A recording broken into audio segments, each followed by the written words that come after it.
একদম ন্যূনতম পরিচর্যায় কিভাবে এত সুন্দর ফুল ফোটানো যায় সেটাই আজ তোমাদের সাথে আমি শেয়ার করব। প্রথমেই আমরা জেনে নেব মাটির সম্পর্কে।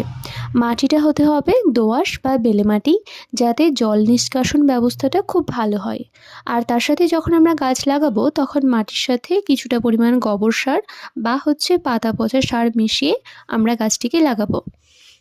আর আমরা সঙ্গে নেব 10 থেকে 20 ইঞ্চির টব। এবার আমরা আসি আলো ও জলের পরিমাণ কতটা লাগবে। গাছটিকে এমন জায়গায় রাখতে হবে যেখানে 5 থেকে 6 ঘন্টা রোদ পাবে, এবং গাছের যে মাটিটা আছে সেটাকে সবসময় আর্দ্র রাখতে হবে, কিন্তু এটা খেয়াল রাখতে হবে যেন সেই জায়গাটা বেশি জল জমে না থাকে। জলের কারণে কিন্তু শেকড় পচে যেতে পারে। তার সাথে গাছের গোড়ায় যে আগাছা থাকে সেটাকে কিন্তু রেগুলার পরিষ্কার করতে হবে, কারণ আগাছা থাকলেই সেখান থেকে গাছের পুষ্টি কমে যাবে এবং গাছের বৃদ্ধিটাও কমে যাবে।